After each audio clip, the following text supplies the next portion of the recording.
Okay, cool. I think that's focusing. Okay. Will you come a bit? Yeah, speak. Do I have to go closer than that? No, you can do it from there. It's just I prefer when people are like super close to it, but it's fine. Yeah, that's fine. Mom, welcome back to the ProgressPure podcast. Thanks for coming back on. My pleasure. So I'm excited to do this pod because I feel like it's a great one to do with you, because obviously, and we didn't originally plan to do this when Vitor and I did the original podcast, but how this came about was that Vitor and I recorded that podcast, dating series, Former Hinge Flame, and then you listened to it, and then we spoke about it, and the day after you were like, I think we should talk about it. Yeah. And obviously you knew bits about Vitor when we were dating, but you didn't really know everything that happened. Mm-hmm. And I think that it depends on how you want to start this, because there are kind of three things I thought we could talk about. There's one, I wrote that kind of like, sounds very dramatic, but like open letter to him. Well, not to him, but like about that podcast that we did. Yeah. I read you it, remember? Oh, yes. And I thought that that's something that I want to talk about. There are also questions that people have asked me since doing that podcast. There are comments that people have had, and then there are just general things that we should talk about. So maybe we can kick this off with talking about key things in that podcast that stood out to you and what you thought. Yeah. Or maybe I can start off by saying how I felt after listening back to it. Well, yeah, how did you feel? Like, because initially on the day you had very different feelings, and I said, okay, so go off and get perspective, think about it, think about what you just talked about, so then you can decide how you feel about the conversation you had rather than just react to it. Yeah. And I think having a few days perspective on what Vitor said is quite an interesting thing. Yeah. It is. For you to analyse, to see what you learned from dating that person. Yeah. I think the thing that I learned most, not from dating him, but from that specific podcast, basically when we were doing the podcast, I hadn't seen Vitor in like 7 months when I saw him then. And I was like, oh, this is great. Like, we're going to be friends. You know, you can be friends with your exes. And so when he came to Anna's, my first thing was like, oh, he has my best interests at heart, like he's my friend, blah blah blah. Yeah. And to be fair, we hadn't hung out like that much actually, apart from when we were seeing each other before that point. Like, we'd only seen each other like 3 times in between us ending that relationship and that podcast. And when I think I was really happy to see him, and it was really nice to see him. And during that podcast, I think that I just never realized, I never listened properly to the way that he spoke to me. And this isn't supposed to be oh my God, Vitor, he's the worst, blah, blah, blah. I really don't want that to be the intention at all. But I think after I listened to that podcast, I was in a really good mood. I thought the conversation went really well.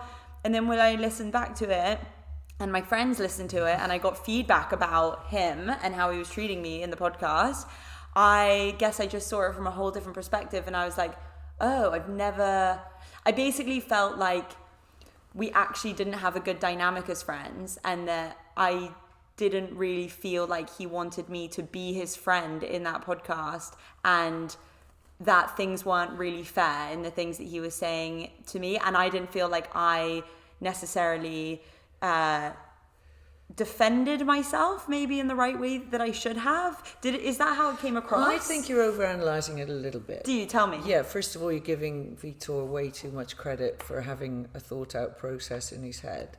My impression of Vitor was he's kind of sweet, I suppose, in his own little way, but Don't be mean. Don't be too mean. I'm not being mean at all. I honestly don't care at all about Vitor either way, good way or bad way. Mm-hmm. I just think he came across as very immature, and trying to sound certain of what he felt about something, maybe overthinking it to present an argument, but not actually having thought things through or being very coherent with the way he was talking to you. Mm-hmm. Like, he called you laddish. Yeah, so should we talk about the laddish comment? I think, the laddish princess dynamic thing was quite funny. Princess became a thing that I started to hear maybe 5 or 6 years ago. The first time people would say, oh, she's a princess. Oh, she's behaving like a princess. And I'm like, it's up there with unicorns in my vocabulary. It's like, use your words. Do you know, what the hell does that mean? Like, you know, the last thing, like he said something along the lines of, I normally go out with princesses, but I think you're a bit more laddish. He said, I'll read it out, I wrote it down. He said I was more interesting than he was expecting, but he goes, but I'm more into princessy girls. I can't say very girly because you are very girly. You have your own ambitions and have the things you want to get that are quite laddish. Yeah, quite laddish. You see, I think Vitor needs to go off and have a little think about his patterns of thinking, really, because, and I think in general, I've heard lots of people say, "Oh, Molly's a bit of a princess," and you're polar opposite to a princess. I don't know what that word specifically means in the streets language that it seems to be coming across in, but I think he was basically saying, when he's saying laddish, I think what he's trying to say is you're capable, and you're not vulnerable and little and girly. And I mean, we all have our vulnerable sides, but you're not like playing a princess. You're not sitting around going, oh my God, take care of me. Well, this is the thing. I really wanted him to explain it. Like when he said I wasn't the negative, he described it as like a negative aspect, that I wasn't how he expected me to be, aka I wasn't princessy. And so I said to him, does that mean that it's because I'm not needy? Does that mean because I'm not giggly or like, you know, or 5. like doughy-eyed and like, 5 years old basically. Yeah. And he was like, oh, I'm sure you have princessy friends. And also I responded saying, yeah, and I actually don't, when I look back on it. Like I'm not friends with girls who are really like... What is princessy? Well, this is the thing. Because he then said that he likes girls who... can put him in his place, who have their own opinions. He said he likes ballsy women. And I don't think he does, though. My impression is that Vitor might have been slightly over-challenged by you. You're not like... The thing is, and I have lots of friends and we all have this conversation about it. In general, and this is in general, our experience, because we're kind of women who can do stuff for ourselves, our experience is sometimes that when men feel a little intimidated or don't know what to do about that, they put all these words at you that make you sound like you're a bad thing because you know what you're doing. And I don't care what he said, like this is his opinion, his life, he can say what he wants, but he just didn't articulate, not in a bad way, I just actually don't, you're right, like I don't think he knows what that means. What that means, find words that describe what he's trying to say for himself. Yeah. I mean, to be honest, he came across as really immature, and that's like what I've been saying to you is don't date 23-year-olds. Yeah. I don't know how old Vitor is. He's 26 now, but he was 25 when we dated. Seems more 23 to me. I know. But, and not in a bad way, I'm sure his mother loves him and he's very loved by a lot of people, but I think that he needs to think through in his life what he's looking for, because I know an awful lot of middle-aged men who say, oh, I like, vulnerable girls and I like princessy girls, and then they marry them or have a long-term relationship with them and spend their whole life complaining that these women don't work and they're not capable and they're taking money off them and they're living off them and all of this kind of stuff. But that's what you chose because that made you feel like a big man at the time, because you're then in control and you're in charge and all of that. But actually a big man is a man who can like measure up and sit next to his girl and be proud of what she's doing and she be proud of what he's doing, and everybody's like on the same playing field. And I don't understand this whole I'd quite like a girl hanging off my arm princessy vibe. But it's funny because even you saying that, I know that is what that means, but I'm sure that he would be like, but I don't mean that. I don't do his accent, but I'm sure he'd be like, but I don't mean that. You know what I mean? Because he hasn't thought it through. Because he hasn't thought it through. He doesn't know what that means. Yes. So it was just very frustrating. And I think that I listened to it, and maybe you're right, maybe I overanalyzed it, but I found it frustrating listening to me in that, because I was trying to follow his thought process by going, oh, is it what you mean? You mean that I'm not needy? And then he deflected back from that. And so I kind of went along with his deflection. But you were responding to him rather than like thinking from your own point of view. You were responding to his thought. And I think that often happens. And that's hopefully why you were sitting at a table with somebody on a date who's playing with some drunken girl's feet and then making out with a drunken girl, and you're still there, that you didn't say, okay, this is dating or us. You're on a date. You're not here to find out like what the hell is going on. If it seems like what the hell's going on, you go home. You don't stay there and think, oh, but you know, maybe so. I get it, that, like, you fancied him and he's good looking, or like, I don't know, behind that smiley face thing, he's probably good looking, he's possibly good looking, but, or attractive physically, but he certainly wasn't being attractive as a person, behaving in that way. And just the way he put that across made him sound so trite. The way he put it across is in the first date. On his first date, he's out with a girl, 2 girls, right? So there's the drunken crazy person, and there's the person he arranged a date with. So then he sits there and he evaluates, well, I get to go home with one of them who's like so drunk she's not coherent, and the other one who is coherent but being ignored at the table, but expected to somehow do some kind of performance to get his attention because you were being quiet and you weren't responding to him and you weren't giving him the impression you liked him. What did that mean? Like, he's playing footsie with somebody else and you're not. What? That's something that I found so frustrating when I listened back to how he explains that, because you're right,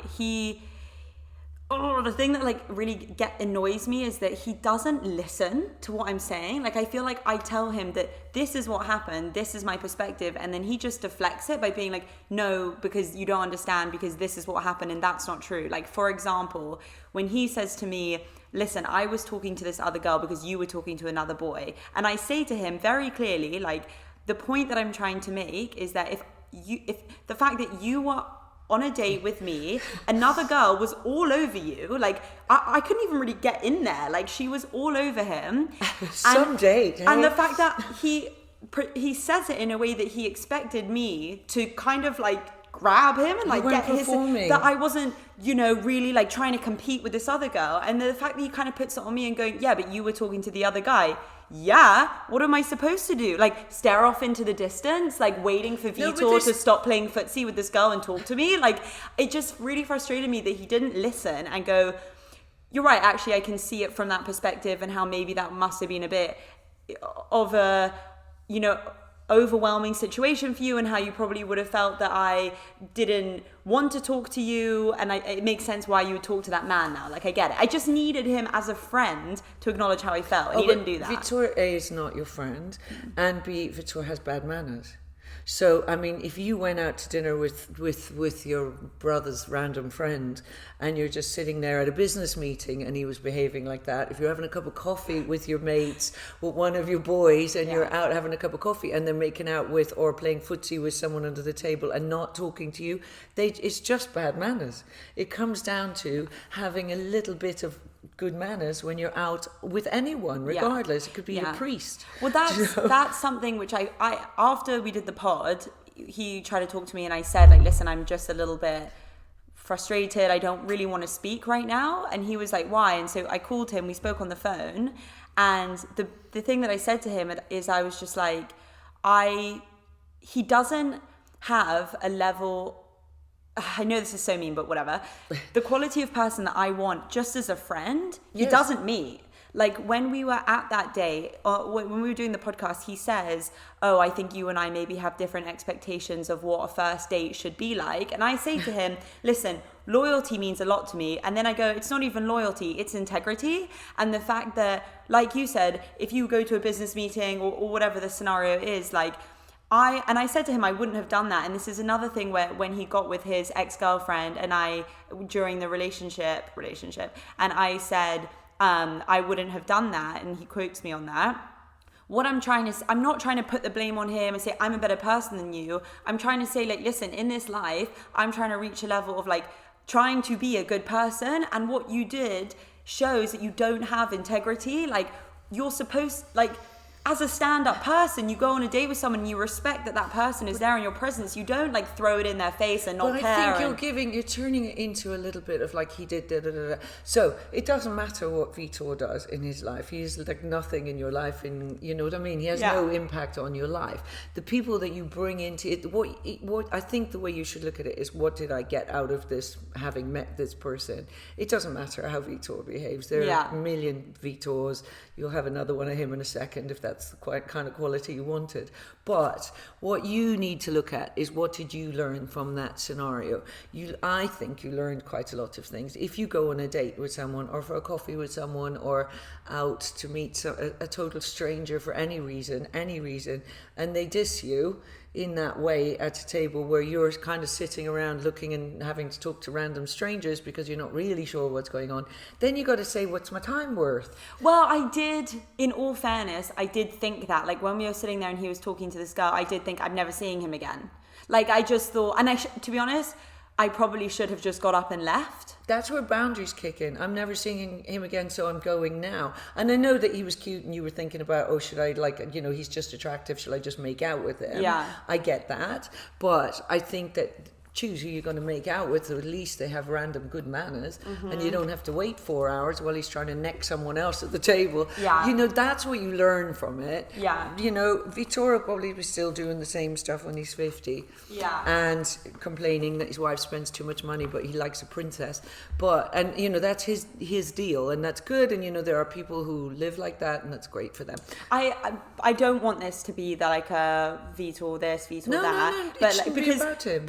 But yeah, you're right. It shouldn't be about him to a certain extent. But I also want to say that like there are some good things about him. Like he can be interesting to talk to and whatever. But and the point is that like I chose to let that person into my life, and he's just not right for me. Like I'm sure he can make someone else very happy, that princessy person, and I'm sure he'll be great for them in that aspect. But like the point of this podcast, I think, is also to like realize what my boundaries are, what things like you said, that I learned, what I missed, and how I can grow and develop from that. And the biggest thing that I did learn from the relationship is one thing. Like from that relationship, I absolutely learned communication is key. Yes. Like I was kind of going along in that thinking, is this turning into a relationship? Do I want a relationship? And I think I really learned, like, one, stop and think about what you want, and two, you have to communicate. You can't be playing guessing games. And I think I hope that he took that away from that relationship as well, because in the podcast he was saying,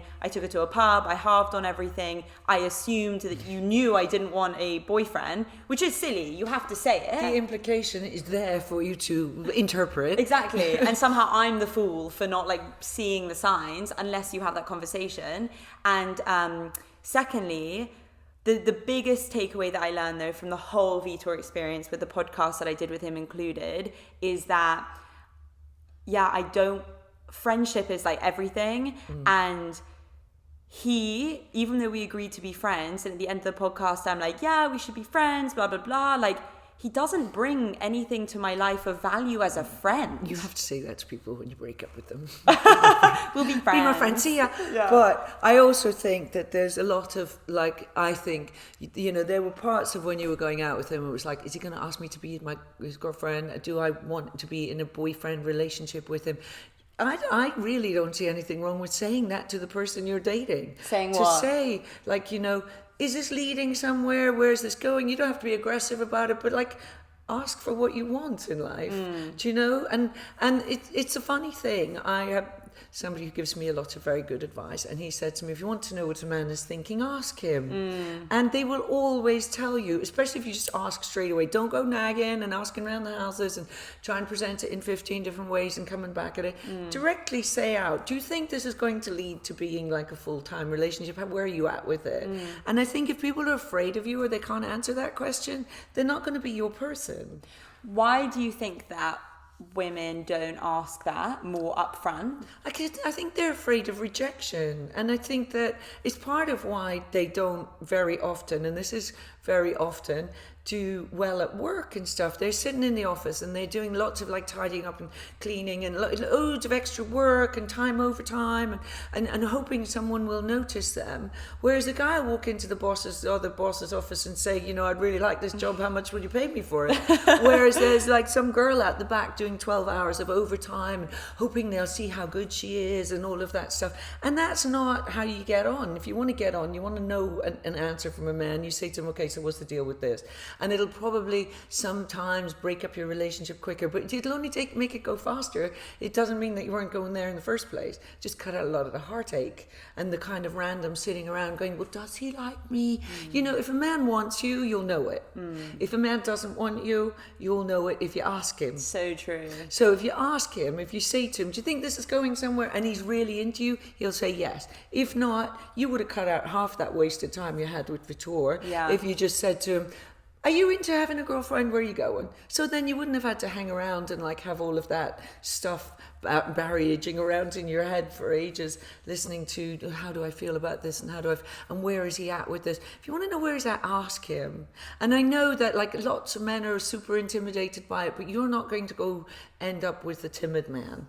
You're not going to end up with one of those ones who gets really intimidated by asking questions because it's just who you are is who you are. And you shouldn't adapt to that. Like Vitor said, you know, a relationship is a dance. And yes, it is for a little while, in the very beginning. But when you get to, 3 dates, when you get to know someone, they should be man enough to be able to answer your questions and say what he thinks and not be intimidated by it. Or even that phrase, I totally get that phrase, but I also think that it like excludes women, like saying like you should be man enough. Like everyone should just be honest with each Woman other. enough. Yeah. Yes. Everyone should just be honest, be able to be upfront and honest and have those conversations. And I think that Vitor in his head thought that because of those signals and because signals? I know Signals. the signals of taking me to a pub and not paying the bill, but which is also not fair. Like a lot of people do that and they do want a girlfriend.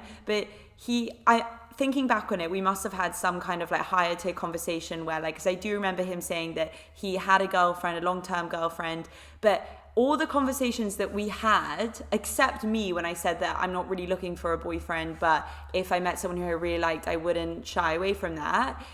He never brought it down to him and I. He never was like, by the way, I don't want a girlfriend. Like, I'm just letting you know that. But he's used to dancing with princesses and their vulnerable little feelings, clearly. But this is why it's so ironic, because I didn't say it so bluntly because I didn't want to appear masculine. Like, do you know what I mean? Like, I'm sure the rejection thing is probably part of it. Like, somewhere in the back of my mind, I was so afraid that he'd be like, oh, I don't want you, maybe. Yeah. But also on a level, it's because I feel like, because of the way I've been brought up and it's something that I should question more, I feel like that's a man's role. Like, to be like, I want a girlfriend, this is where I want the relationship to go. And now I know that's not the case. And now I know that you should be upfront with that. And that doesn't make you masculine. That just makes you coherent. Yeah, like a person. Communicative. Yes. But that's why it's so funny that he also called me laddish.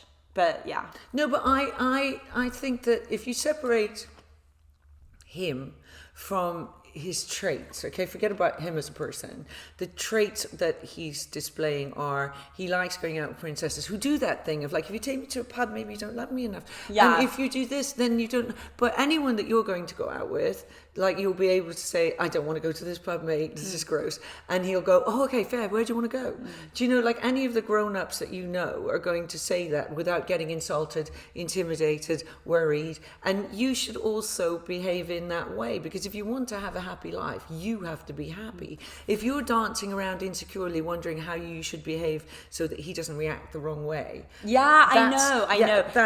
That's partly why I knew that the relationship also wasn't good or going anywhere, and that's partly why I ended it, because one, I never felt truly myself around him. And I actually do want to talk about this because this was like a really big good moment for me. Like, I said that after that podcast, he called, or I called him, I said we can talk on the phone, and he called me and we spoke, and I said to him, listen, like the podcast, it made me sad listening back to it because it reminded me of how I felt during that relationship. And the reason why I ended it was because, yeah, we had all these really great, interesting, like third tier, higher conversations about systems and ideologies and theories. Yeah. But I said, like, I feel like you liked me because I was curious about the way that you think, and so I made you feel seen, and you liked the way that I made you feel. But at no point and I was thinking about it, I was like, did this happen? Like, at no point I felt like we're having a conversation because he really finds the way I think interesting, or he wants to know what I think, or he's curious about this. And that's why in that conversation, when I listened back to it, I was like, oh, he doesn't actually ask me like one question, basically once, if at all. And it's all very much he's looking at the world from like his perspective. Well, it's that whole peacocking thing, isn't it? It's like, you see, I think the thing is that, like, we ask questions, we're interested, we want to learn stuff, but the only way that it's going to work for on the other side is if somebody has the same sort of exchange of ideas with you. You can't just sit there and like completely salve somebody's ego all the time, but asking him good questions, making him sound really smart, getting stuff out of him. Like, he was holding a beer bottle and he was saying, you going, what's this bottle and what's this bottle and stuff. But wait, I want to clarify that. So the thing that he said that he did like about me was that I was interesting in the fact that I would probably even ask like, oh, what's on this beer bottle? Or like, where does this company come from? Yes, but what you need is the person who does the same thing to you. Exactly. You need someone who questions you. And I mean, I like being around people who make me better, who make me learn stuff, who like sit there and you kind of go, oh God, yeah, and I didn't know that, and I want to know this, and I want to know that information. You can't be that person for somebody else and not get anything back. No, it's exhausting. Yes, and it's also sort of like you're waiting for him to kick off with all this great information he's supposed to be giving you, but it's not just an intellectual exchange, it should also be emotional, that they're doing the same for your emotions, or a similar thing, or at different times exchanging in a different way, that they make you feel good about yourself. It can't be that you become a performing seal in order to get someone to like you. That's why it's so funny though, because I feel like people don't talk about, especially to like younger girls, enough of the idea of like, by the way, you don't have to want this boy to be your boyfriend just because you guys are going out. Like, I just didn't even think that I could just, and to be fair, I probably should have just left on that first day, and I probably shouldn't have entertained that whole thing, because it was a pretty good display of bad manners, and that we fundamentally just don't agree on like some really like fundamental things. But it, like, you can just have a relationship with a girl and they can not meet, and it's okay if they don't meet your requirements of this is how I want to be treated, or this is how I want to be respected by somebody, if I'm going to be letting them in my life for a certain amount of time. Like, that's okay, you can do that. And he didn't meet those levels, but I just didn't really think about it. And I think there was a bit in it where you said, I was just really attracted to him, and I thought, well, I want to make out with him, or something along those lines.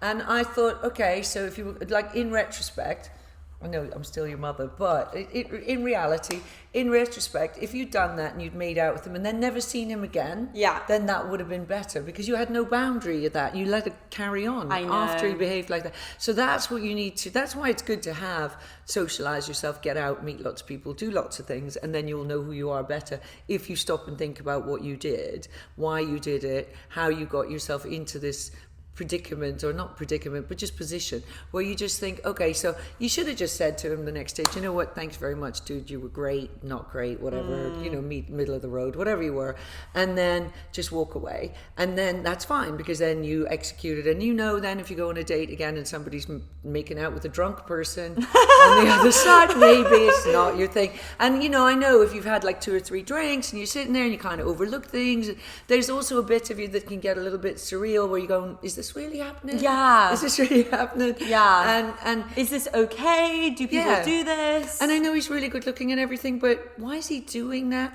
So I think that's sometimes quite good. Like, if you go on a date with someone, then don't see them again for like 10 days.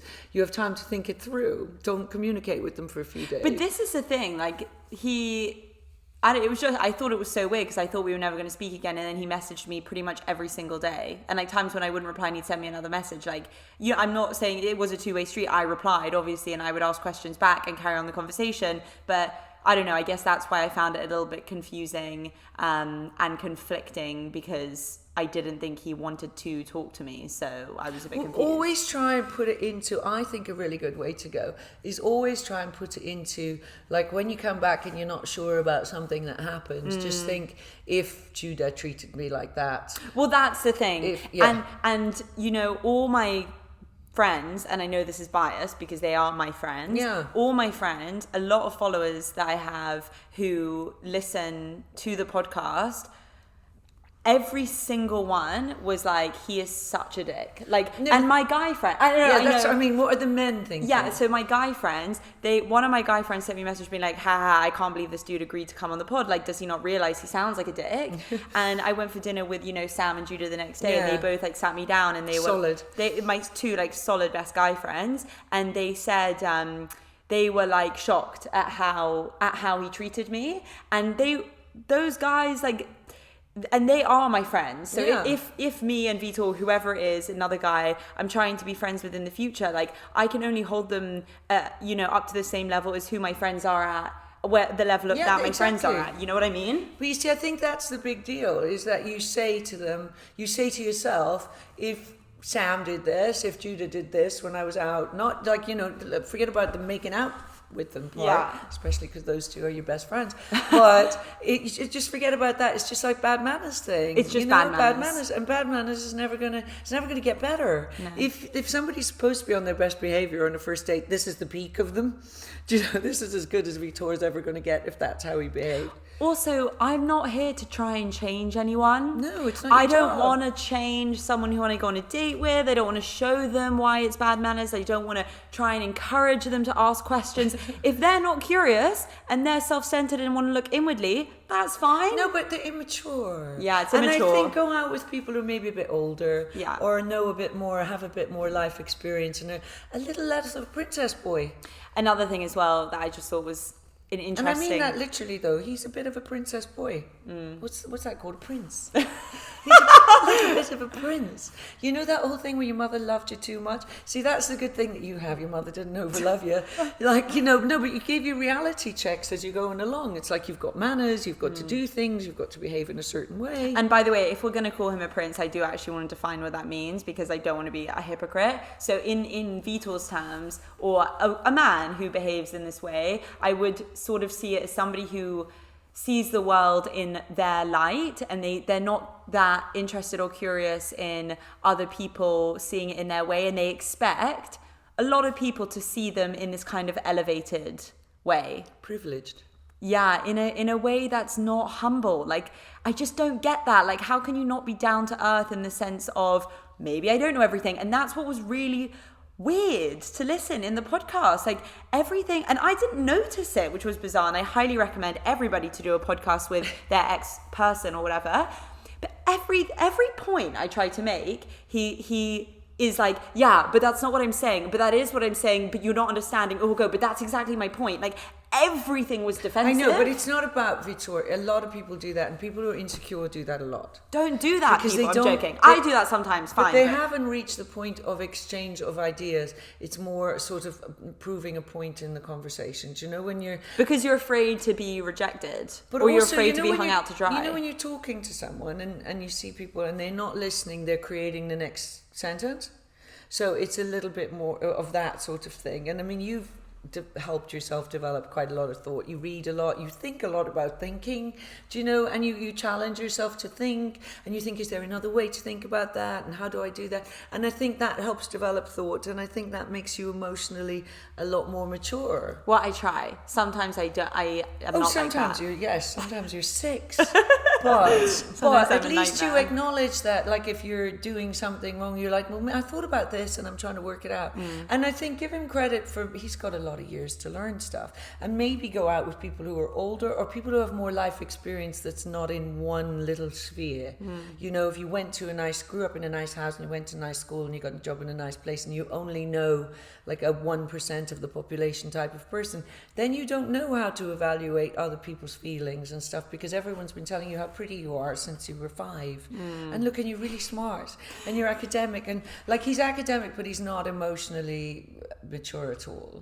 He may be academic, he's got a reasonable job, and bless him, but irrelevant in this conversation as a person. Do you know, it's just his behavioural traits are things that you don't want to have in your life because, you know, you need someone who can say, oh, stop being a dick, Molly, we're going to do this, and it doesn't feel like rejection. But not even that, not even whether it, yeah, so it doesn't feel like rejection, but someone who can say that to me because they see me and they understand that I will react to that in a way that's okay. Like, they're saying it constructively. They're saying it in a way that they know me and they're constructive about it and they know it's going to motivate me to be better or make a better choice or to do something that's more collaborative, whatever it is, rather than just having me around because I make them feel good in a certain way. Well, I think the problem with people, and having done that podcast, when you said first you were going to do that podcast with Vittoria, I was like, ooh, that's a good idea.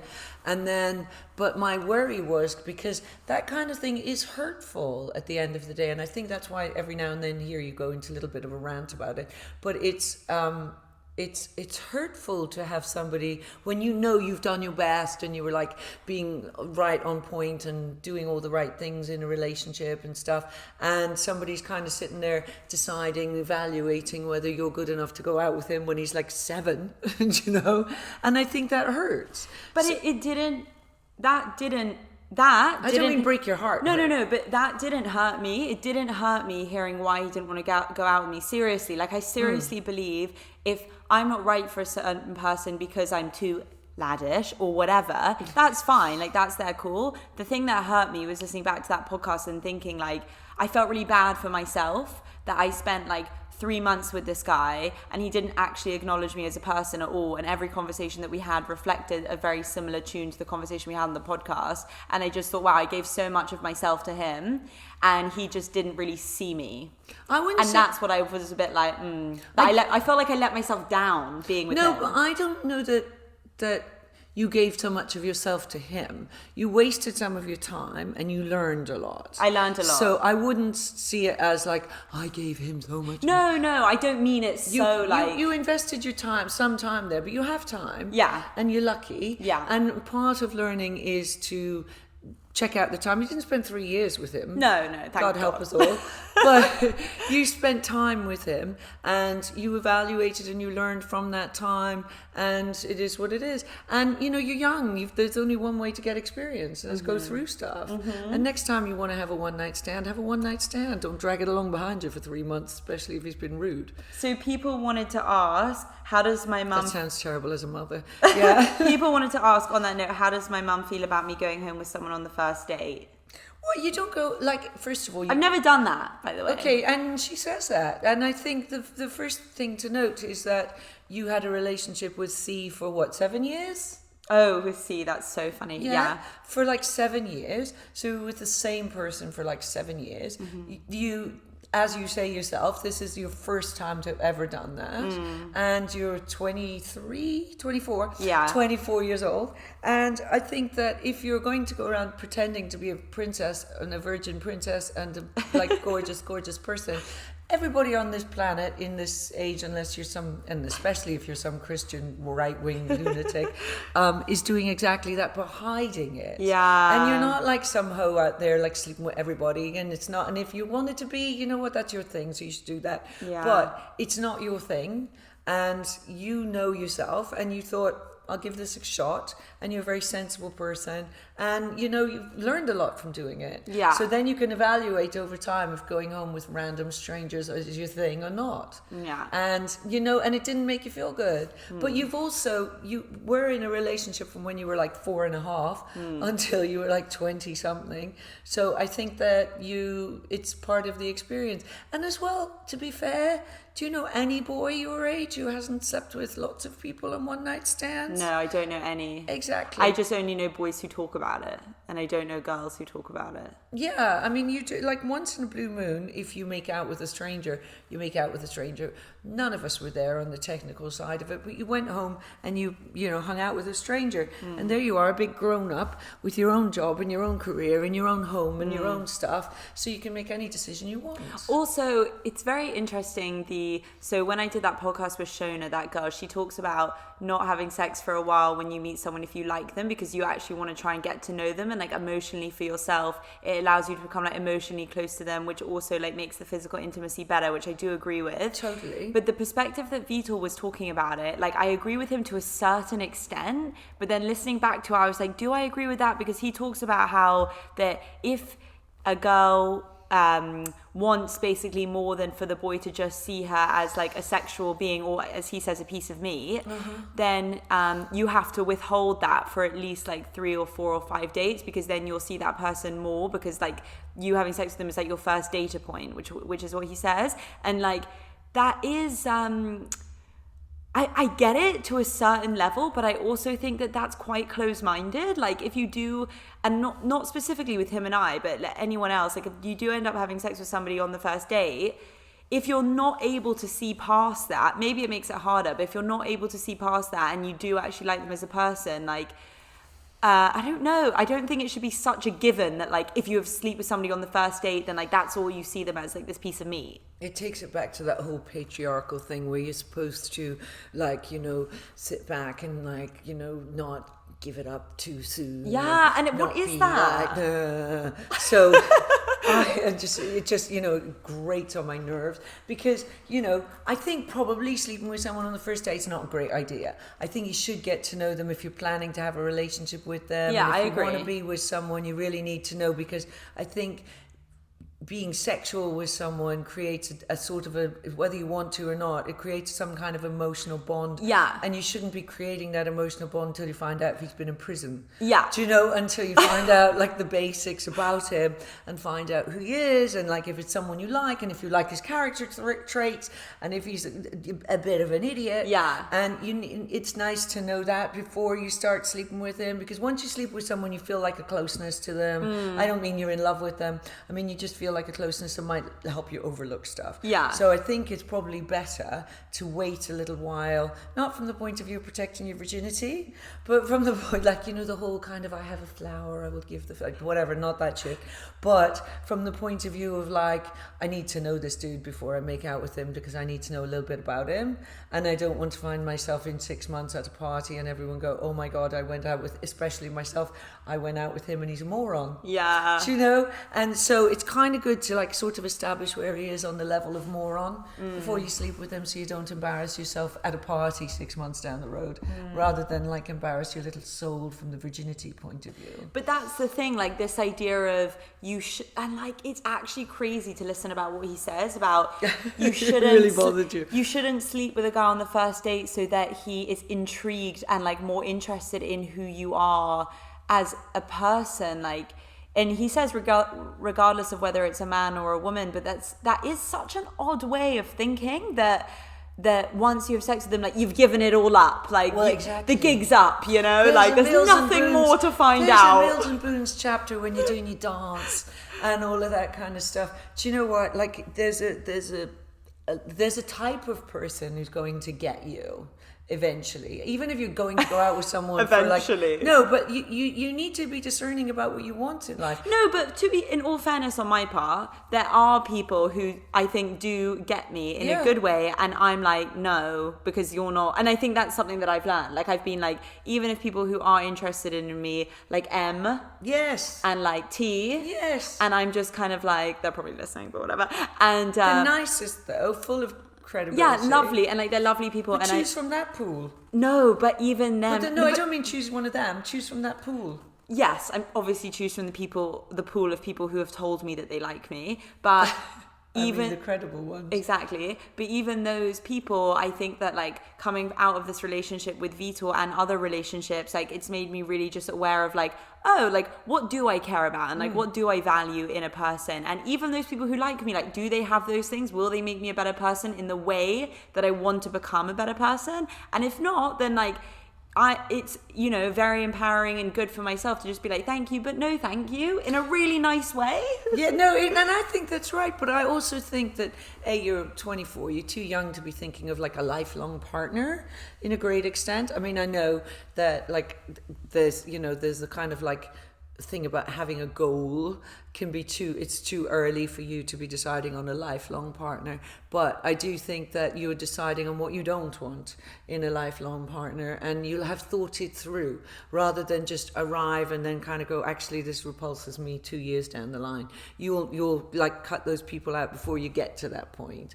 And there are very, very lovely people out there that you can go out with for a year or 3 years or 2 years and like have a lovely time and have a great relationship and, you know, have all of that kind of stuff, and then decide, they might decide, God forbid, but you would decide, obviously they won't because they have sense, but like somebody decides it's not working out, and it'll also be a learning experience. But I think see it all as a learning experience, and rather than, like, I think there's a lot of that thing where you can get, and it's really easy to do it, but like it's really also easy to teach yourself not to do it. Do this thing of like, and then he said this, and then he did this, and then he said this, and then sort of become the victim of the situation. And I'm not the victim. Like, no. I went through that, and it was difficult for me to hear, but it was a really good experience, and I did learn a lot. Yes. And I don't feel like the victim, or that people should feel bad or whatever. No, or that, like, I don't think even give it enough emotion to think that he's like an idiot. He is what he is. He's living his own life. He's living his own life, and he's entitled to do that. And I think there will come a day when you'll see that when it walks straight through the front door, and I think the day is coming. You'll see it the minute it walks through the door and go, oh yeah, no thanks very much. That was Wait, what do you mean? Like when you see that kind of behavior. Oh yeah, you learn how to recognize it instantly. Yeah. So even if you've got pretty face and you're a nice piece of ass, you just reject it. Yeah, well, I have. Even like someone who I met kind of recently, I'm not going to even say the initial of their name, and they had qualities that were relatively similar, and I saw it soon enough because of Vitor and said like, thank you, but no thank you. And I said it in a nice way. Yeah. But because that's not your thing. And I think learning what's not your thing is just as important as learning what is your thing. In life, when you just see someone like, I'm really good at it, I just kind of look and think, nah, honestly, you remind me of, you know, and I know because, and at the end of the day, you are much, much, much better off on your own, knowing yourself and being happy than you are in something that makes you miserable or makes you question yourself or makes you insecure or makes you feel like you should be behaving in a certain way. You're really feminine and you're really... But this is the thing, you shouldn't even have to feel the need to say that. Like in that open letter thing that I write in it saying that like, I am feminine, I am this, and then I catch myself out now. I'm like, wait, who am I defending myself to? No, but I think defining it to yourself as being feminine does not mean you're weak and princessy and laddie. Like, you know, all of those things can be feminine. Being feminine does not mean that you're like some kind of needy da-da-da-da-da. It's the same thing as being masculine does not mean you have to be some macho pig. Well, but masculine is not even macho pig. Like masculine in the conversation that you would have guessed what he would have thought would be masculine, because if he was saying, well, he did say though that I'm very feminine, but the associations that you would have thought that he associated with laddish would be like having my own goals and being capable and being ambitious, which asking questions, all of that sort of stuff. And it's so 18, messed up. 20. Like I remember my friend Tao called me after and she burst out laughing and she was like, the fact that he called you laddish, like you're the most unladdish person I've ever met. Like if it isn't signified with those qualities of going after you what you want, what is it? Is it like burping and like farting? Like, because I definitely never did those things around him. Like, God forbid. Like, oh my God, you know? But you don't do those things around anyone because it just isn't who you are. And I think, except maybe sometimes around me. But, I was like, yeah, I never do those things. Then gets like elbowed out of the room. But I just think that like what essentially you have is manners. And what essentially you're looking for in most people around you is manners. And you well, I think I know now more what I want, like, and the Vitor thing did make me learn. Like, number one is I want someone who's open-minded. Yes, absolutely. Like that relationship and that podcast made me really realize that's something that I need to honestly like rejuvenate myself, and to be able to have like interesting conversations with someone is just fundamental. And someone who like I can say something and they'll go like I never thought about it like from that angle. Like I need that. I can't have someone who's like, yeah, well, I've thought about it, blah blah blah. And then someone who's curious. Yes. Just curious. Yes. Like, why is that the way that is? Like, why, Who know, wants whatever. to learn from you as well, or exchange ideas with you. Exchange ideas with me, yeah, who can like question me on things, but not in a way that's someone who also like really values the way I see the world and my own opinions in things and appreciates that, you know, and challenges me to grow, but also someone who is just fundamentally kind. Yes, manners. Manners. It comes down to manners, and manners and etiquette are interlinked, but they're not the same thing. Yeah. But having good manners is a very big deal. So if you wouldn't treat, you know, any of your best friends like that, your family like that, then, you know, and as soon as you see someone treating you in a way that somebody who loves you doesn't treat you, you know, and do put up faces like Judah and Sam when you see someone behaving in a way, then question it. Like if one of them behaved like that, what would you do? You'd like turn in your heel and say, what's wrong with you, dude? Exactly. And, you know, give them hell. And then and you wouldn't be afraid to give them hell because they wouldn't reject you for giving them hell because they're your friends. Yeah. So I think that kind of helps you get across boundaries. If you like thinking, oh, is he going to hate me if I do this? Would any of your great friends hate you if you did that?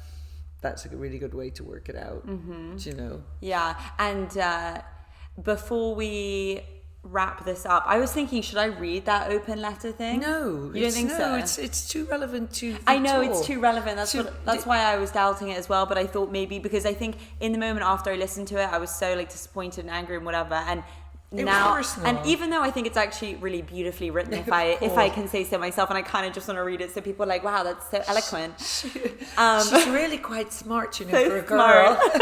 So down to earth. Yeah. I just want someone who's humble. Some man will be very lucky to have her one day. That's because you went to a good school. Anyway, so yeah, I think I actually won't read it because now I don't feel like annoyed or frustrated or upset. I'm just kind of like, well, it is what it is, and that's a nice letter that I have for me. Although I think I'm probably just going to delete it because I would prefer the space on my phone. Once you've written it down and you've analysed it, you've done with it. I mean, you know, it's a shame because Brazilians in general, like one of my favourite nations, but hey, don't be racist.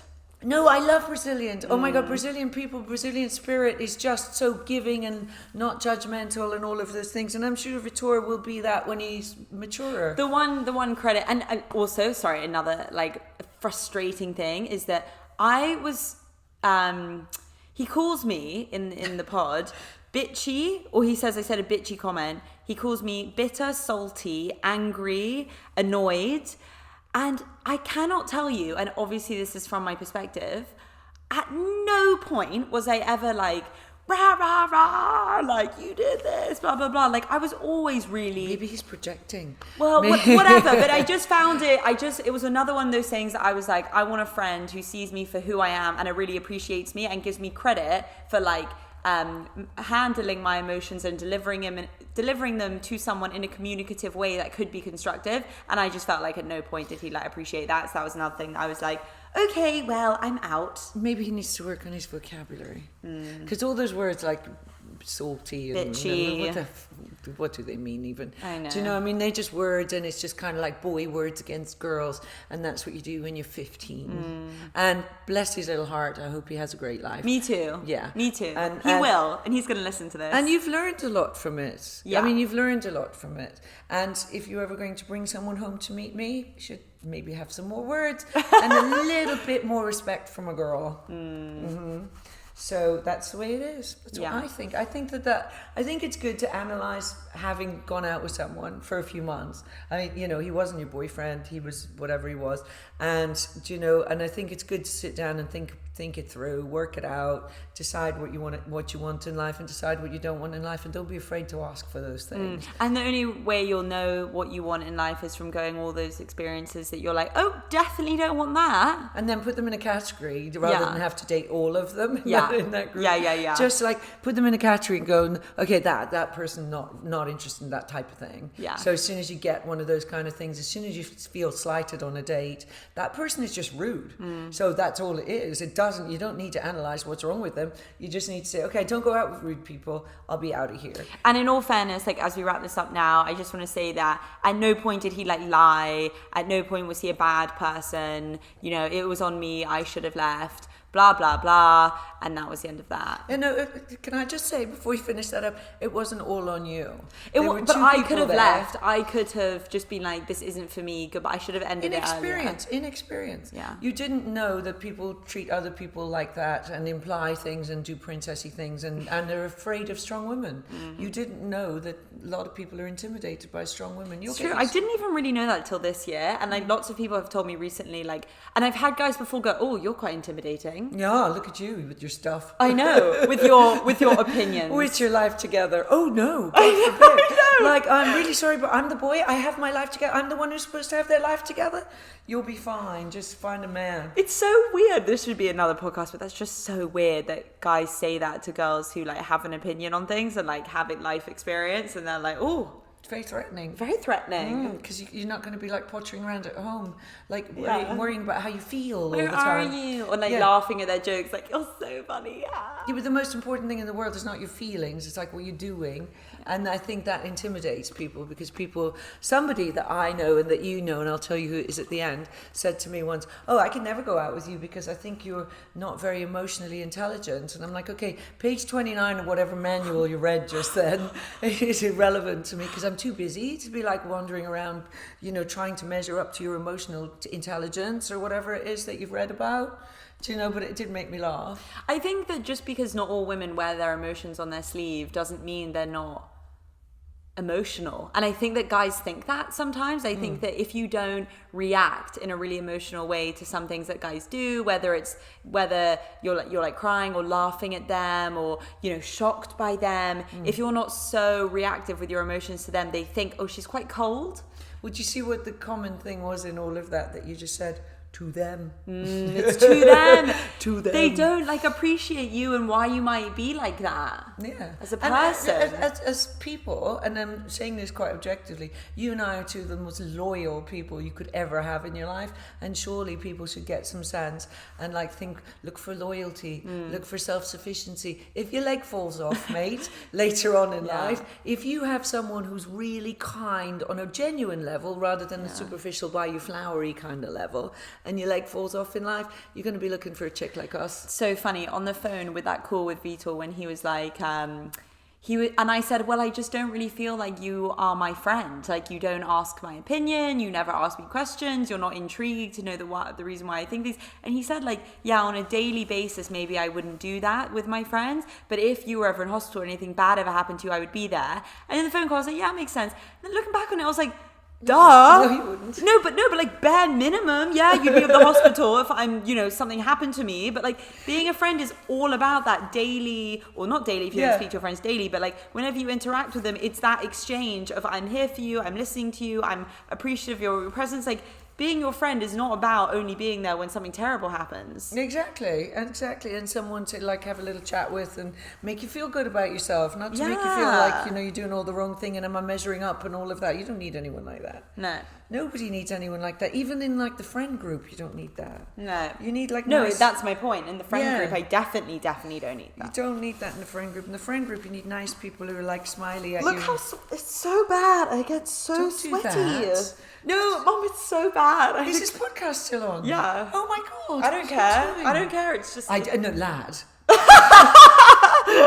After all we said, look. But what am I supposed to do? Hide? Just hide it. Hide my problem. Put your arms down and hide it. I need to go burp. Okay. I'm joking. Thank you. Love you, Monster. Love you.